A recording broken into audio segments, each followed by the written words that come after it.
어이, 할머니, 이게 무슨 짓이야? 이 흠집 어쩔 거냐고. 아, 정말 죄송합니다. 정말로 죄송합니다. 당신, 이 차가 얼마나 비싼 건지 알기나 해. 미안하다고만 하면 다인 줄 알아. 부디 용서해 주십시오. 제가 일부러 그런 게 아닙니다. 서울의 어느 외곽, 겨울밤이 조용히 깊어가는 가운데 좁은 골목길에 울려 퍼지는 날카로운 목소리가 그 정적을 갈랐다. 가로등의 희미한 불빛 아래 72살의 박순자 할머니가 낡은 리어카를 끌고 있었다. 달아빠진 장갑 속 그녀의 손이 작게 떨리고 있었다. 순자 할머니는 매일 밤 이렇게 폐지나 고철을 모아 다니는 것이 일과였다. 남편을 여의고 몇 년이 지나 적은 연금만으로는 살기 어려워 이렇게라도 조금씩 돈을 버는 수밖에 없었다. 발은 시리고 등은 굽었지만 그녀는 묵묵히 걸음을 옮겼다. 그날 밤도 평소와 같았다. 리어카의 폐지를 정성껏 쌓아 올리고 천천히 골목길을 나아가던 그때 갑자기 바퀴가 도로의 작은 턱에 걸렸다. 앗! 작게 소리치는 순간 리어카가 기울었고 그 기세로 길가에 주차된 검고 번쩍이는 고급 승용차에 부딪히고 말았다. 금속이 긁히는 날카로운 소리가 울리고 곧이어 차량 경보음이 요란하게 울리기 시작했다. 밤의 고요함이 순식간에 산산조각 났고 순자 할머니는 놀란 나머지 리어카 손잡이를 붙든 채 움직일 수 없었다. 차량 표면에는 선명한 흠집이 길게 나 있었다. 순자 할머니의 심장은 쿵쾅거리며 격렬하게 울렸고 손바닥은 차가운 땀으로 축축하게 젖어 있었다. 어쩌지, 어떡하면 좋아, 라고 중얼거리며 그녀는 망연자실하게 서 있었다. 그때 근처 카페 문이 거칠게 열리며 강민혁이 뛰쳐나왔다. 그는 정장을 입은 30대 남자로 손에는 커피잔을 든 채였다. 차의 흠집을 본 순간 그의 얼굴이 새빨갛게 물들었다. 할머니, 이 차가 얼마나 비싼 건지 알기나 해요. 민혁은 고함을 치며 순자 할머니에게 다가왔다. 이 흠집 어떻게 할 거냐고요? 순자 할머니는 떨리는 목소리로 답했다. 정말로 죄송합니다. 제가 일부러 그런 게 아니에요. 리어카가 갑자기 일부러가 아니라고? 그런 변명으로 끝날 것 같다. 민혁은 목소리를 높이며 손을 크게 휘저었다. 이 차, 당신 같은 사람이 평생 벌어도 못 사는 차야. 알기나 해. 순자 할머니는 민혁의 기세에 압도되어 저도 모르게 뒷걸음질 쳤다. 부디 용서해 주십시오. 제가 어떻게든 하겠습니다. 라며 그녀는 필사적으로 고개를 숙였다. 민혁은 코웃음을 치며 순자 할머니를 얕잡아 보았다. 어떻게든 한다고? 뭘 어떻게 할 건데? 거기 쌓아놓은 고물이라도 팔아서 갚을 셈이야? 그때 순자 할머니는 허둥지둥 낡은 외투 주머니를 뒤져 떨리는 손으로 동전 몇 개를 꺼냈다. 100원짜리와 500원짜리 몇 개가 그녀의 손 안에서 힘없이 빛나고 있었다. 이걸로 용서해 주시면 안 될까요? 라며 순자 할머니는 두 손으로 동전을 내밀었다.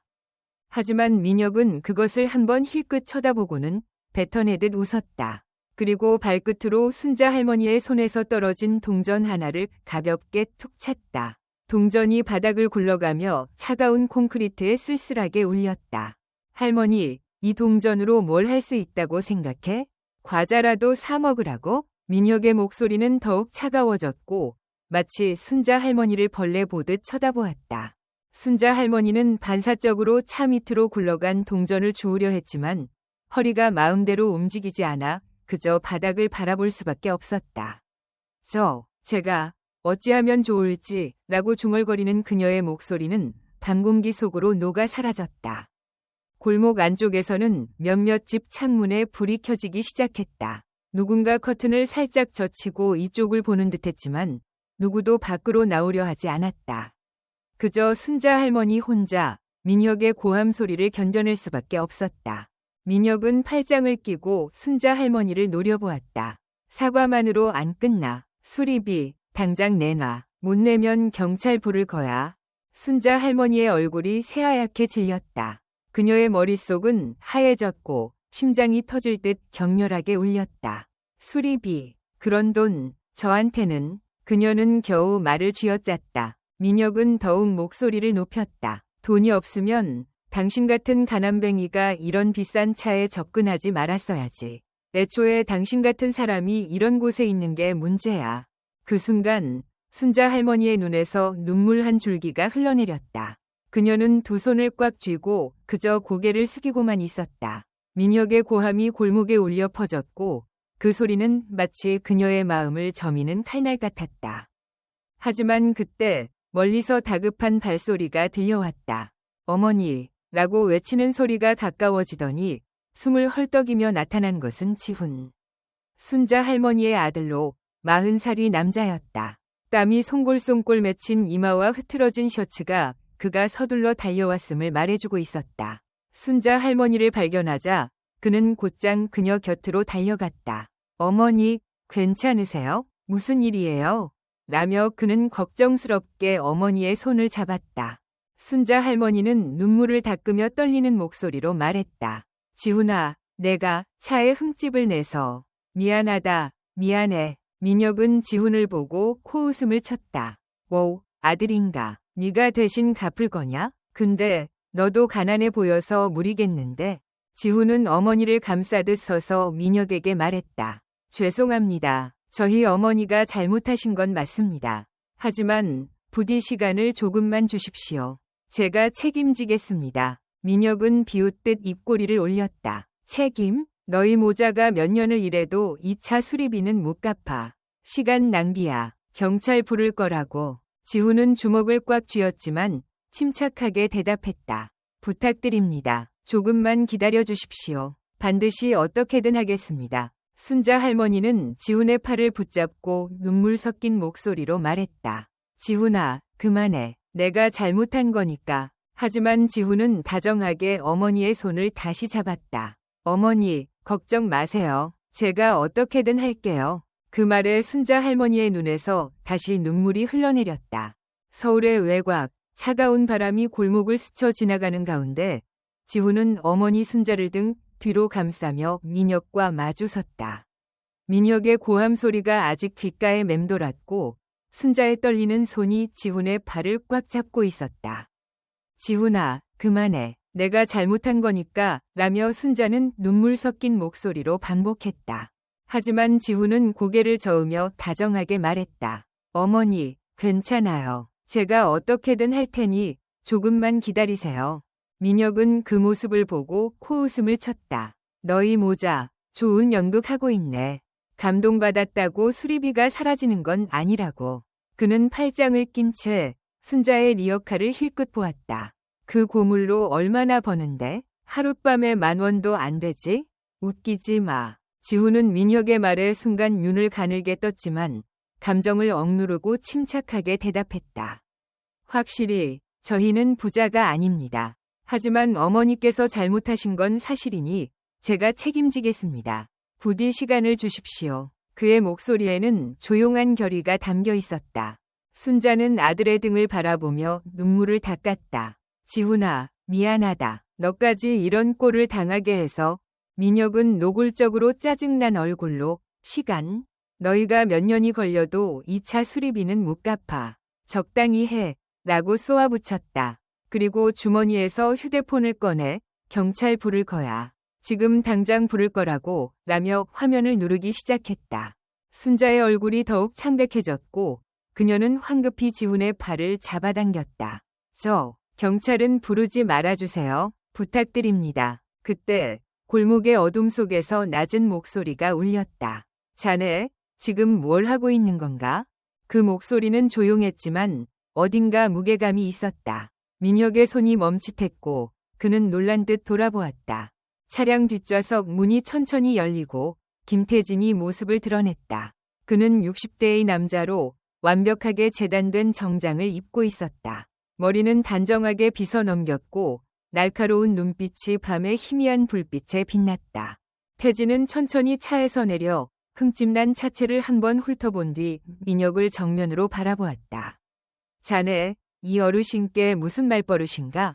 그 말에 민혁의 얼굴이 순식간에 굳어졌다. 회장님, 아닙니다. 이 할머니가 차에 흠집을 내서 라며 그는 황급히 변명을 시작했다. 하지만 태진은 손을 들어 그 말을 막았다. 내가 다 듣고 있었네. 자네가 이 어르신을 얼마나 모욕했는지 똑똑히 들었어. 순자는 태진의 등장에 눈을 동그랗게 떴고 지훈도 놀란 듯 어머니와 태진을 번갈아 쳐다보았다. 민혁은 이마에 땀을 흘리며 하지만 회장님, 이 흠집 좀 보십시오. 이 차, 도색이 벗겨져서 라고 필사적으로 호소했다. 태진은 차갑게 민혁을 쳐다보며 차는 고치면 돼. 돈으로 해결할 수 있는 문제지. 하지만 자네가 이 어르신의 마음에 상처를 입힌 건 어떻게 보상할 셈인가? 그 말에 민혁은 입을 다물었다. 그의 눈동자가 흔들렸고 무언가 반박하려 했지만 말이 나오지 않았다. 태진은 한 걸음 다가가 조용히 말을 이었다. 자네, 내 운전기사로 몇 년 일했나? 5년인가. 그동안 내가 사람을 존중하는 걸 얼마나 중요하게 생각하는지 몰랐던 건가? 민혁은 고개를 숙이며 회장님, 그건 이라고 중얼거렸지만 말이 끊겼다. 태진은 순자 쪽으로 시선을 옮겨 온화한 목소리로 말했다. 어르신, 몸은 괜찮으십니까? 어디 아프신 곳은 없으시고요? 순자는 놀라서 손사래를 쳤다. 저, 괜찮습니다. 괜찮고요. 제가 잘못했는데 이런 걱정을 다. 그녀의 목소리는 떨렸고 눈물이 다시 차오를 것 같았다. 태진은 주머니에서 하얀 손수건을 꺼내 순자에게 건넸다. 부디 이걸로 눈물을 닦으십시오. 추운데 감기 드십니다. 순자는 황송해하며 손수건을 받아들고 감사합니다. 정말 감사합니다. 라며 몇 번이고 고개를 숙였다. 지훈은 태진을 보고 깊이 고개를 숙였다. 죄송합니다. 저희 어머니가 이런 일을 저질러서 제가 어떻게든 하겠습니다. 태진은 작게 고개를 저었다. 아니, 자네가 사과할 일이 아닐세. 사고는 누구에게나 일어날 수 있어. 문제는 그것을 어떻게 다루느냐지. 그는 다시 민혁을 차갑게 바라보았다. 자네, 이 어르신께 그런 태도를 보인다면 해고야. 나는 자네 같은 인간과 같이 일할 생각 없네. 내일부터 나올 필요 없어. 민혁의 얼굴이 순식간에 새하얘졌다. 회장님, 그건 너무하십니다. 라며 그는 황급히 항의했다. 하지만 태진의 표정은 변하지 않았다. 자네가 이 어르신께 한 짓은 내가 가장 용서할 수 없는 일이야. 나가보게. 그 말은 조용했지만 마치 칼날처럼 날카롭게 민혁의 가슴에 박혔다. 민혁은 잠시 그 자리에 서서 태진을 바라보다가 이윽고 어깨를 떨어뜨리고 말없이 돌아섰다. 그의 발소리가 골목 저편으로 사라지자 순자와 지훈은 망연자실하게 태진을 올려다보았다. 순자는 떨리는 목소리로 말했다. 이렇게 높은 분을 노엽게 해드려서 정말로 죄송합니다. 태진은 미소 지으며 고개를 저었다. 어르신, 걱정 마십시오. 제가 화가 난 건 저 친구에게지 두 분께가 아닙니다. 그는 지훈을 보고 온화하게 말을 이었다. 자네, 어머니를 지키려는 그 마음, 훌륭하군. 이름이 무언가? 지훈은 조금 긴장하며 대답했다. 박지훈입니다. 잘 부탁드립니다. 태진은 고개를 끄덕였다. 지훈이라. 좋은 이름이군. 어르신도 성함을 알려주시겠습니까? 순자는 황송해하며 박순자입니다. 이런 늙은이에게 신경 써주셔서 감사합니다. 라고 답했다. 태진은 두 사람을 바라보며 조용히 말했다. 순자 어르신, 지훈군. 두 분 다 힘드셨겠군. 하지만 이제부터 잠시 제 이야기를 들어주시겠습니까? 그의 목소리에는 어딘가 따뜻함이 있어서 순자와 지훈은 저도 모르게 고개를 끄덕였다. 나 실은 이 차에 타고 있으면서 계속 보고 있었네. 두 분의 모습이 옛날에 나와 우리 어머니를 떠올리게 했거든. 순자는 그 말에 눈을 동그랗게 떴고 지훈도 놀란 듯 태진을 바라보았다. 서울의 외곽, 차가운 밤의 골목에 정적이 돌아오고 있었다. 민혁의 발소리가 멀어지고 순자와 지훈은 태진을 앞에 두고 놀라움과 당혹감 속에서 서 있었다. 태진의 말이 아직 귓가에 남아 있었다. 두 분의 모습이 옛날에 나와 우리 어머니를 떠올리게 했거든. 그 한마디에 순자는 눈을 동그랗게 떴고 지훈 역시 태진의 온화한 얼굴을 바라보았다. 태진은 잠시 사이를 두고 조용히 말을 시작했다. 순자 어르신, 지훈군. 잠시 들어줬으면 하는 얘기가 있네. 그는 차의 흠집을 다시 한번 힐끗 보고는 두 사람 쪽으로 돌아섰다. 나 이 차에 타고 있으면서 계속 보고 있었네. 두 분이 필사적으로 사과하고 그런데도 저 운전기사에게 모욕당하는 모습을 왠지 옛날의 나를 보는 것 같았어. 순자는 황송해하며 저 같은 늙은이가 그런 중요한 일을 정말로 죄송합니다 라고 말했다. 하지만 태진은 고개를 저으며 미소 지었다. 아닙니다, 어르신. 그런 게 아니에요. 사과하실 필요 없습니다. 제가 하고 싶은 말은 두 분의 마음을 잘 알겠다는 겁니다. 지훈은 조금 긴장한 목소리로 회장님, 그건 무슨 뜻이십니까? 라고 물었다. 태진은 깊은 숨을 들이쉬고 멀리 있는 가로등을 바라보며 말을 시작했다. 우리 어머니도 옛날에 순자 어르신처럼 폐지를 주우셨어. 아버지가 일찍 돌아가시고 어머니는 나를 키우기 위해 아침부터 밤까지 일하셨지. 시장에서 채소를 팔기도 하고 밤에는 폐지를 줍기도 하고 말이야. 겨울에 추운 날에도 손이 새빨개지도록 일하셨지. 그 말에 순자의 눈이 조금 촉촉해졌다. 그런 힘든 일이 어머님도 고생이 많으셨군요. 라고 중얼거렸다. 태진은 고개를 끄덕이며 조용히 말을 이었다. 그래, 어머니는 항상 웃으셨지만 나는 알고 있었어. 어머니가 얼마나 참고 계셨는지, 얼마나 힘드셨는지. 지훈은 말없이 듣고 있다가 이윽고 입을 열었다. 회장님, 어머님은 그 후에 어떻게 되셨습니까? 태진의 눈이 순간 흐려졌고 그는 작게 한숨을 내쉬었다. 어머니는 내가 대학을 졸업하기 전에 병으로 돌아가셨어. 제대로 돈을 벌기 시작하기도 전에 말이야. 끝까지 어머니 편하게 해드리지 못한 게 지금도 마음에 걸려. 그 고백에 순자와 지훈은 말을 잃었다. 순자는 눈물을 참으며 그런 일이 있으셨다니 어머님이 많이 보고 싶으셨겠어요? 라고 말했다. 태진은 작게 웃으며 그래, 맞아. 그래서 순자 어르신을 보면 어머니가 생각나. 어르신의 그 리어카, 어머니가 옛날에 쓰시던 거랑 똑같아. 골목의 바람이 차갑게 불어왔지만 태진의 말에는 따뜻함이 깃들어 있었다. 그는 순자를 바라보며 온화하게 말했다. 순자 어르신, 이제 이런 추운 밤에 폐지 줍지 않아도 될 방법이 있소. 순자는 놀라서 눈을 동그랗게 떴다. 저 같은 늙은이가 뭘 할 수 있다고 그러십니까? 태진은 지훈에게 시선을 옮기며 말을 이었다. 지훈 군, 자네도 마찬가지야. 두 사람, 내 회사에서 일해보지 않겠나? 그 제안에 두 사람은 숨을 삼켰다. 지훈은 황급히, 회장님, 그건 저희가 훌륭한 일을 할 수 있을지 라고 말하려 했지만 태진은 손을 들어 막았다. 아니, 할 수 있어. 지훈 군, 자네는 어머니를 지키기 위해 침착하게 맞섰지. 그 태도, 내 회사에서 살릴 수 있네. 순자 어르신께는 우리 빌딩에서 청소 일을 부탁드리고 싶어. 순자는 눈을 동그랗게 뜨고 제가 큰 회사에서 청소라니. 그런 건 꿈에도 생각 못했어요. 라고 중얼거렸다. 지훈도 당황하며 회장님, 실은 최근에 건설회사에서 일하다가 구조조정으로 잘려서 지금은 일자리를 찾고 있습니다. 라고 솔직하게 털어놓았다. 태진은 고개를 끄덕였다. 그런가? 그렇다면 잘 됐군. 내 회사에서 위기관리 업무를 해보지 않겠나? 건설 경험이 있다면 분명 도움이 될 거야. 그는 순자에게도 미소를 지었다. 순자 어르신도 청소일이라면 익숙하시지 않소? 우리 빌딩은 강남에 있네. 따뜻한 곳에서 안전하게 일할 수 있어. 순자는 황송해서 손사래를 쳤다. 그런 큰 회사에서 저 같은 늙은이가 폐가 되지 않겠습니까? 태진은 고개를 저으며 폐라니, 당치도 않소.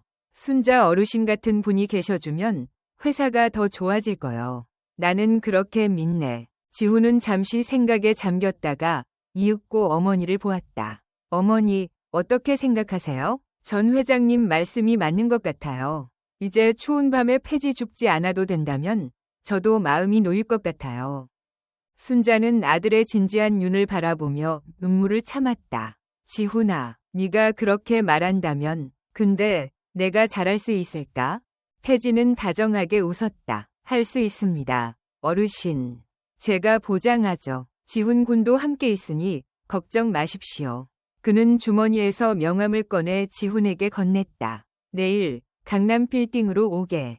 자세한 이야기는 거기서 하지. 내 이름은 김태진이네. 잘 부탁하네. 지훈은 명함을 받아들고 깊이 고개를 숙였다.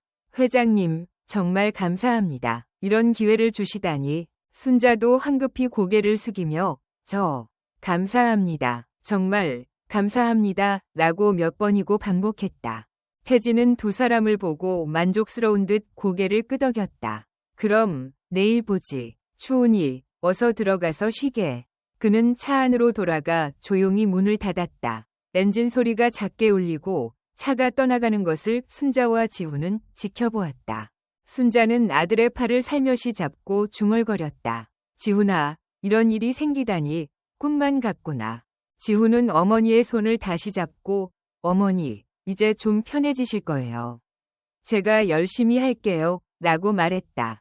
두 사람은 리어카를 천천히 끌며 집으로 향했다. 차가운 바람이 부는 가운데 두 사람의 등 뒤에는 희미한 희망의 빛이 밝혀지고 있었다. 하지만 앞으로 그들을 기다릴 새로운 시련이 이미 조용히 다가오고 있다는 것을 아직 아무도 알지 못했다. 몇 달 후 강남의 오피스 빌딩이 아침 햇살에 비치고 있었다. 순자는 새로운 작업복을 입고 빌딩 로비를 조용히 청소하고 있었다. 그녀의 손에는 익숙한 걸레가 쥐어져 있었고 바닥을 닦을 때마다 작은 만족감이 가슴에 퍼졌다. 한때는 차가운 밤의 골목에서 폐지를 줍던 손이 이제는 따뜻한 건물 안에서 일하고 있었다. 순자는 이따금 자신의 손을 바라보며 이런 날이 오다니 라고 중얼거렸다. 동료 청소원들이 지나가며 미소로 인사를 건넸다. 순자 여사님, 안녕하세요. 오늘도 잘 부탁드려요. 순자는 조금 쑥스러워하며 아이고, 안녕하세요. 저야말로 잘 부탁드립니다. 라고 답했다. 한편 지훈은 같은 빌딩 위층에서 새로운 업무에 익숙해지고 있었다. 태진이 제안한 위기관리 직책은 그의 건설회사 경험을 살릴 수 있는 일이었다. 서류를 정리하고 안전관리 계획을 세우는 나날은 바빴지만 지훈은 충실감을 느끼고 있었다. 어머니가 안심하고 일하실 수 있다면 나 어떤 일이든 열심히 할 수 있어 라고 그는 마음속으로 다짐했다. 어느 아침 지훈은 로비에서 순자와 우연히 만났다. 어머니, 일은 어떠세요? 힘드시진 않고요? 라고 그는 다정하게 물었다. 순자는 미소를 지으며 아이고, 좋아. 아주 좋아. 다들 친절하고 따뜻한 데서 일하는 게 꿈만 같다. 라고 답했다. 지훈도 웃으며 다행이네요. 저도 열심히 할 테니 어머니도 무리하지 마세요. 라고 말했다. 두 사람은 잠시 서서 이야기를 나누고 각자의 일터로 돌아갔다. 하지만 그런 평온한 나날도 길게 이어지지는 못했다. 어느 날 순자가 점심때 복도를 청소하고 있을 때 새로운 관리인인 최유라가 나타났다. 유라는 40대의 여성으로 단정한 정장을 입고 있었지만 미간에 잡힌 주름이 어딘가 차갑게 느껴졌다. 그녀는 순자가 걸레를 손에 쥔 채 잠시 쉬고 있는 것을 보고 날카로운 목소리로 말했다. 할머니, 청소 시간에 여기서 뭐 하시는 거예요? 순자는 놀라서 걸레를 고쳐 잡고 청소가 끝나서 잠깐만이라고 황급히 대답했다. 유라는 코웃음을 치며 잠깐만요. 직원들은 다들 바쁘게 일하는데 청소하는 할머니가 한가하게 있는 건 보기 안 좋네요. 라고 차갑게 쏘아붙였다. 순자는 어깨를 움츠리며 죄송합니다. 바로 청소하겠습니다. 라고 고개를 숙였다. 그날부터 유라의 순자에 대한 태도는 날이 갈수록 심해졌다. 어느 때는 할머니, 이 바닥 제대로 안 닦였네요. 다시 하세요. 라고 세세하게 지적했고 또 어느 때는 청소 시간에 쉬는 건 말이 안 되죠. 라고 비꼬았다. 순자는 묵묵히 따랐지만 마음속으로는 불안감이 커져갔다. 나 제대로 하고 있는 것 같은데 폐를 끼치고 있는 걸까? 어느 점심시간 순자는 다른 청소원들과 휴게실에서 믹스커피를 마시고 있었다. 다 같이 잠시 웃으며 순자 여사님, 요즘 좋아 보이시네요. 같은 이야기를 하던 그때 유라가 갑자기 문을 열고 들어왔다. 할머니들, 여기서 뭐 하시는 거예요? 그 목소리에 방 안이 순식간에 조용해졌다. 순자는 황급히 일어서며 점심시간이라 잠시 차를 이라고 설명했다. 하지만 유라는 팔짱을 끼고 차갑게 말했다. 점심시간이라도 청소 업무가 안 끝났으면 쉴 때가 아니죠. 이 빌딩 제대로 깨끗하게 안 하면 곤란하다고요. 순자는 눈을 내리깔며 알겠습니다. 바로 돌아가겠습니다. 라고 중얼거렸다. 다른 청소원들도 어색하게 서로를 쳐다보며 유라가 방을 나가기를 기다렸다. 그날 밤 순자는 지훈에게 그날의 일을 이야기했다. 집에 돌아와 둘이서 따뜻한 차를 마시며 순자는 한숨을 쉬었다. 지훈아, 최 과장이라는 사람이 나한테 너무 엄해서 오늘도 휴게실에서 혼났지 뭐니. 지훈은 미간을 찌푸리며 어머니, 그건 너무하네요. 무슨 이유라도 있대요? 라고 물었다. 순자는 고개를 저으며 아이고, 모르겠다. 나는 제대로 청소하는 것 같은데 내가 폐가 되는 걸까? 지훈은 어머니의 손을 잡고 어머니, 참지 마세요. 제가 회장님께 말씀드려 볼 테니 걱정 마세요. 라고 다정하게 말했다. 순자는 조금 안심한 듯 미소 지으며 지훈아, 고맙다. 하지만 내가 참으면 될 일이니 괜찮아. 라고 답했다. 하지만 지훈의 눈에는 결의가 서려 있었다. 어머니가 힘들어하시는 건 나 용서 못해요. 다음 날 유라의 태도는 더욱 심해졌다. 순자가 점심을 먹으러 구내식당에 들어가자 유라가 다가왔다. 할머니, 여기서 뭐 하시는 거예요? 순자는 놀라서 점심시간이라 다들 같이 먹으려고 라고 답했다. 하지만 유라는 차갑게 웃으며 여긴 직원 식당이에요. 할머니는 청소 용역이시잖아요. 밖에서 드세요. 그 말에 순자의 손이 떨렸다. 그녀는 주위 직원들이 이쪽을 쳐다보는 것을 느끼고 부끄러움에 얼굴을 붉혔다. 알겠습니다. 바로 나가겠습니다. 라고 중얼거리며 순자는 도시락을 들고 자리를 뜨려 했다. 그때 식당 안쪽에서 낮은 목소리가 울렸다. 자네, 지금 뭘 하고 있는 건가? 순자가 돌아보자 그곳에는 태진이 서 있었다. 그는 정장 차림으로 조용히 유라를 바라보고 있었다. 유라의 얼굴이 순식간에 굳어졌고 그녀는 황급히 회장님. 아닙니다. 이 할머니가 구내식당에서 라고 변명을 시작했다. 하지만 태진은 손을 들어 막으며 내가 다 보고 있었네. 자네가 순자 어르신께 뭐라고 했는지 똑똑히 들었어. 유라는 눈동자를 굴리며 하지만 회장님, 청소 용역분들이 여기서 식사하는 건 좀 이라고 말하려 했다. 태진은 차갑게 순자 어르신은 우리 회사의 소중한 직원이야. 자네, 그걸 알면서도 이런 태도를 보이는 건가? 라고 다그쳤다. 유라는 입을 다물었고 말이 나오지 않았다. 태진은 순자 쪽으로 향해 온화하게 말했다. 순자 어르신, 신경 쓰지 마십시오. 여기서 편히 식사하세요. 순자는 눈물을 참으며 감사합니다. 정말 감사합니다. 라고 고개를 숙였다. 강남의 오피스 빌딩, 구내식당이 조용해진 순간 태진의 목소리가 울려 퍼졌다. 자네, 지금 뭘 하고 있는 건가? 그 말에 유라의 얼굴이 순식간에 파랗게 질렸다. 그녀는 황급히 변명을 시작했다. 회장님, 아닙니다. 이 할머니가 구내식당에서 식사를 해서 규정상. 하지만 태진은 차갑게 손을 들어 그 말을 막았다. 규정? 내가 다 보고 있었네. 자네가 순자 어르신께 뭐라고 했는지 똑똑히 들었어. 순자는 도시락을 손에 든 채 떨리는 손으로 태진을 올려다보며 제가 잘못했습니다. 바로 나갈 테니 라고 중얼거렸지만 태진은 다정하게 고개를 저었다. 순자 어르신, 신경 쓰지 마십시오. 여기서 편히 식사하세요. 그 온화한 목소리에 순자의 눈이 촉촉해졌다. 감사합니다. 정말 감사합니다. 라며 그녀는 몇 번이고 고개를 숙였다. 유라는 눈동자를 굴리며 하지만 회장님, 청소 용역분들이 여기서 식사하는 건 다른 직원들에게도 본보기가 안 돼서 라고 필사적으로 변명을 이어갔다. 태진의 표정이 순간 굳어졌고 그는 유라를 빤히 쳐다보았다. 순자 어르신은 우리 회사의 소중한 직원이야. 자네, 그걸 알면서도 이런 태도를 보이는 건가? 그 말은 조용했지만 마치 칼날처럼 날카로웠다. 유라는 입을 다물었고 말이 나오지 않았다. 식당에 있던 직원들도 숨을 죽이고 그 모습을 지켜보고 있었다. 태진은 한 걸음 다가가 차갑게 말을 이었다. 자네, 내 회사에서 사람을 존중하는 것이 얼마나 중요한지 모르는 건가? 순자 어르신 같은 분이 계시기 때문에 이 빌딩이 깨끗하게 유지되는 거야. 그걸 자네는 뭐라고 생각하는 건가? 유라는 고개를 숙이며 회장님, 그건 이라고 말했지만 말이 끊겼다. 태진은 말을 이었다. 내가 말이야, 순자 어르신 같은 분들을 여기서 일하게 하는 건 단순히 청소를 해달라는 게 아니야.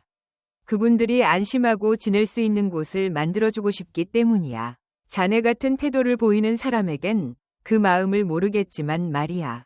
그 말에 순자의 손이 작게 떨렸다. 그녀는 눈물을 참으며 태진을 바라보았다. 유라는 무언가 반박하려 했지만 태진의 다음 말에 완전히 입을 다물었다. 자네, 내일부터 나올 필요 없네. 내 회사에 사람을 존중하지 않는 인간은 필요 없어. 유라의 얼굴이 새하얘졌고 그녀는 황급히 회장님, 그건 너무하십니다. 제가 잘못했을 뿐입니다. 용서해 주십시오. 라고 호소했다. 하지만 태진의 눈은 차가웠고 결의에 흔들림이 없었다.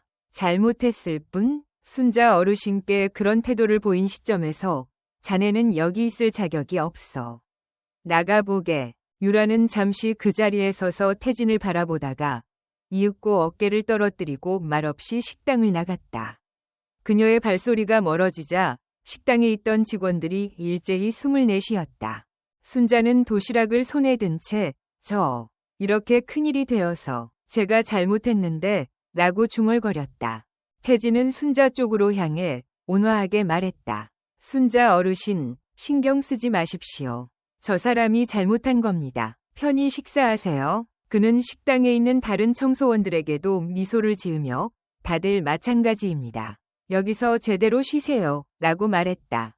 순자는 눈물을 닦으며 감사합니다. 이렇게 다정한 분이 위에 계시다니 라고 중얼거렸다. 태진은 쑥스러운 듯 웃으며 제가 다정한지는 모르겠지만 어르신들께서는 안심하고 일하셨으면 합니다.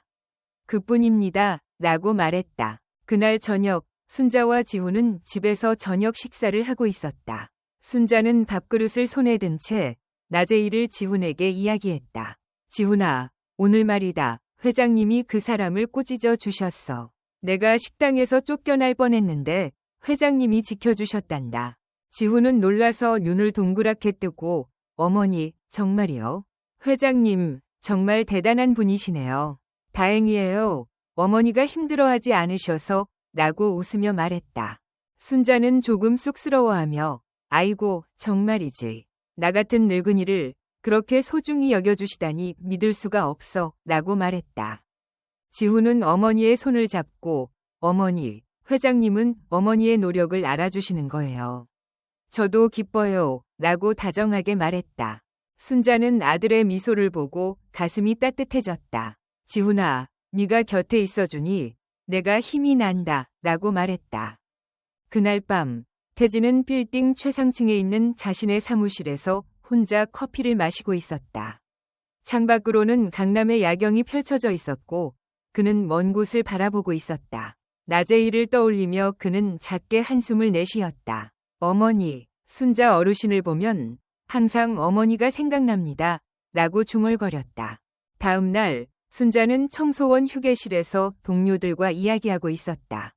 순자 여사님, 어제는 큰일이었네요. 그래도 회장님이 지켜주셔서 다행이에요. 라고 한 사람이 말하자 순자는 웃으며 아이고, 정말이지. 나 이렇게 다정한 분은 처음 봤어. 라고 답했다. 그러자 휴게실 문이 조용히 열리고 태진이 얼굴을 내밀었다. 순자 어르신, 다들 잠시 할 이야기가 있습니다. 그의 목소리에 방안이 순간 조용해졌다. 순자는 황급히 일어서며 아이고, 회장님, 어서 오십시오. 무슨 일이십니까? 라고 물었다. 태진은 미소 지으며 아닙니다. 앉아 계세요. 그냥 다들 뵈러 온 겁니다. 어제 놀라게 해드려서 죄송합니다. 라고 말했다. 순자는 손사래를 치며 아이고, 사과하지 마십시오. 저희가 오히려 감사한걸요. 라고 말했다. 태진은 의자에 앉아 온화하게 말을 시작했다. 순자 어르신, 실은 말입니다. 제가 이렇게 여러분을 소중히 여기는 데에는 이유가 있습니다. 그 말에 순자와 다른 청소원들은 눈을 동그랗게 떴다. 태진은 먼 곳을 바라보며 제 어머니가 옛날에 순자 어르신처럼 고생하셨기 때문입니다. 그 이야기를 하고 싶습니다. 라고 말했다. 순자는 숨을 삼키며 저런 회장님 어머님께서 라고 중얼거렸다. 태진은 고개를 끄덕이며 조용히 말을 시작했다. 어머니는 제가 어릴 때부터 계속 일하셨습니다. 아버지가 돌아가시고 어머니 혼자 저를 키우셨지요. 폐지도 좋으셨고 추운 겨울에도 쉬지 않으셨습니다. 그 말에 순자의 눈이 촉촉해졌다. 저런, 그런 힘든 일이 어머님 훌륭한 분이셨군요. 라고 중얼거렸다. 태진은 작게 웃으며 네, 그렇습니다. 어머니는 항상 웃으셨지만 저는 알고 있었습니다. 어머니가 얼마나 힘드셨는지. 그는 잠시 사이를 두고 말을 이었다. 그래서 순자 어르신을 보면 어머니가 생각납니다. 어르신들께서는 어머니가 누리지 못했던 평안을 누리셨으면 합니다. 그것이 제 바람입니다. 그 말에 순자의 눈에서 눈물이 흘러내렸다. 저런, 회장님, 그런 마음으로 감사합니다. 강남의 오피스 빌딩, 청소원 휴게실에 조용한 공기가 흘렀고 태진의 말이 아직 울리고 있었다. 어르신들께서는 어머니가 누리지 못했던 평안을 누리셨으면 합니다. 그것이 제 바람입니다. 순자는 눈물을 닦으며 저런, 회장님, 그런 마음으로 감사합니다. 라고 중얼거렸다. 그녀의 목소리는 떨렸고 가슴에 따뜻한 것이 퍼져나갔다. 다른 청소원들도 눈시울을 붉히며 태진을 바라보았다. 한 사람이 작게 중얼거렸다. 회장님, 저희가 이렇게 소중한 대접을 받다니 꿈만 같습니다. 태진은 쑥스러워하며 꿈이 아닙니다. 저는 진심입니다. 순자 어르신 같은 분들이 계셔서 이 회사가 유지되는 겁니다. 라고 말했다.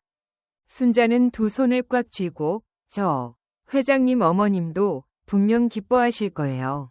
제가 제대로 열심히 하겠습니다. 라고 말했다. 태진은 고개를 끄덕이며 어르신, 그 마음만으로도 충분합니다. 어머니도 순자 어르신 같은 분을 만났더라면 웃으셨을 겁니다. 라고 말했다. 그때 순자는 용기를 내어 물었다. 회장님, 제가 계속 궁금했습니다. 그날 밤 제가 차에 흠집을 냈을 때도 어제도 왜 이렇게 저희를 도와주시는 겁니까? 그녀의 목소리에는 순수한 호기심과 감사가 섞여 있었다. 태진은 잠시 사이를 두고 먼 곳을 바라보았다. 순자 어르신, 실은 말입니다. 라며 그는 조용히 말을 시작했다. 제 어머니 이야기는 아까 잠시 했지만 조금 더 자세히 이야기하고 싶습니다. 제가 어릴 때 어머니는 정말 고생하셨습니다. 아버지가 돌아가시고 어머니 혼자 저를 키우셨죠. 시장에서 일하시거나 밤에는 폐지를 주우러 다니셨습니다. 추운 겨울에도 쉬지 않으셨고요. 순자는 말없이 들으며 눈시울을 붉혔다. 저런, 그런 힘든 일이 라고 중얼거렸다. 태진은 작게 고개를 끄덕였다. 어머니는 항상 웃으셨습니다. 제가 배고파해도 엄마는 괜찮아. 네가 먹어라 하시며 당신 몫을 제게 주셨습니다. 아파도 병원에 가지 않고 참으셨죠. 그는 깊은 숨을 들이쉬고 말을 이었다. 제가 중학생 때 겨울밤에 어머니를 쫓아간 적이 있습니다. 춥고 바람이 거셌죠. 하지만 어머니는 폐지를 주우러 나가셨습니다. 저 어머니가 혼나는 걸 봤습니다. 누군가에게 제대로 보고 다녀 라고 소리치는 거려. 어머니는 작아져서 사과하고 계셨습니다. 그 모습이 지금도 잊히지 않습니다. 순자의 눈에서 눈물이 흘러내렸고 그녀는 작게 중얼거렸다. 저런, 회장님 어머니, 저 같으셨군요. 태진은 고개를 끄덕였다. 네, 그렇습니다. 저 그때 어머니를 지켜드리지 못했습니다. 어머니가 돌아가실 때까지 편하게 해드리지 못했어요. 그것이 계속 마음에 남아 있습니다. 그의 목소리가 조금 떨렸고 순자와 다른 청소원들은 숨을 삼켰다. 태진은 눈을 감았다. 그래서 순자 어르신을 봤을 때 어머니를 떠올렸습니다. 그날 밤 차에 흠집을 냈을 때도 순자 어르신이 사과하는 모습이 어머니 같아서요. 저 그때 못했던 일을 하고 싶은 겁니다. 라고 말했다. 순자는 눈물을 닦으며 저런 회장님 그런 마음이셨다니 제가 뭐라고 해야 할지 라고 중얼거렸다. 태진은 미소 지었다. 어르신 아무 말씀 안 하셔도 됩니다. 저는 그저 어르신들께서 안심하셨으면 합니다. 그것이 어머니에 대한 속죄인 셈입니다. 라고 말했다. 휴게실에 따뜻한 공기가 흘렀고 순자는 깊이 고개를 숙였다. 저 감사합니다. 회장님 어머님께 제가 감사합니다. 태진은 쑥스럽게 웃으며 어머니도 순자 어르신을 만났다면 기뻐하실 겁니다. 저도 기쁩니다. 라고 말했다. 그날 저녁 순자와 지훈은 빌딩 로비에서 만났다. 석양이 유리창에 비쳐 두 사람의 얼굴을 다정하게 비추고 있었다. 지훈은 어머니의 미소를 보고 어머니 오늘 기분 좋아 보이시네요. 무슨 좋은 일 있었어요? 라고 물었다. 순자는 미소 지었다. 아이고 지훈아 회장님이 말이다. 우리에게 중요한 이야기를 해주셨어. 어머님 이야기인데 내가 울고 말았지 뭐니. 지훈은 눈을 동그랗게 뜨고 회장님 어머님이요? 무슨 이야기인데요? 라고 물었다. 순자는 차를 마시며 회장님 어머님도 나처럼 폐지를 주우셨대. 회장님이 우리를 도와주시는 건 어머님을 향한 마음 때문이래 라고 말했다. 지훈은 조용히 듣고 고개를 끄덕였다. 그렇구나. 회장님 정말 대단한 분이시네요. 우리 감사해야 해요. 순자는 아들의 손을 잡고 아이고 그래 지훈아 우리 같이 열심히 하자꾸나 라고 말했다. 지훈은 미소로 답했다. 네 어머니 전 어머니가 행복하시면 그걸로 됐어요 라고 말했다. 며칠 후 강남의 빌딩은 평소처럼 붐볐다. 순자는 청소를 마치고 지훈과 함께 집으로 향했다. 석양이 하늘을 붉게 물들였고 두 사람은 나란히 걸었다. 순자는 아들의 팔을 살며시 잡고 지훈아, 네가 곁에 있어줘서 정말 다행이다 라고 말했다. 지훈은 어머니의 손을 다시 잡고 어머니, 이제부터는 제가 계속 지켜드릴게요 라고 말했다. 두 사람의 등 뒤를 석양이 따뜻하게 감싸 안았다. 한때 차가운 밤의 골목에서 폐지를 줍던 순자의 인생은 이제 희망의 빛에 비치고 있었다. 그녀의 손에는 이제 리어카가 아닌 아들의 따뜻한 손이 있었다. 태진의 다정함이 두 사람의 미래를 열어준 것이었다. 그날 밤 태진은 사무실에서 혼자 창밖을 바라보고 있었다. 강남의 야경이 펼쳐져 있었고 그는 커피를 손에 들고 있었다. 어머니, 순자 어르신네 잘 지내고 계십니다. 어머니께서 기뻐하신다면 저 그걸로 됐습니다. 라고 중얼거렸다. 그의 눈에는 희미한 눈물이 빛나고 있었다. 순자와 지훈의 새로운 나날은 이렇게 이어져 갔다. 차가운 바람이 부는 밤도 힘들었던 과거도 이제는 멀게 느껴졌다. 두 사람에게 인생의 보물은 돈도 지위도 아닌 서로의 곁에 있는 것이었다. 그리고 태진의 바람대로 두 사람은 평안 속에서 살아가고 있었다. 석양이 지고 강남 거리에 밤이 찾아왔다. 빌딩의 불빛이 하나둘 켜지고 순자와 지훈의 발소리가 조용히 울렸다. 미래는 아직 보이지 않지만 두 사람의 마음에는 따뜻한 빛이 깃들어 있었다.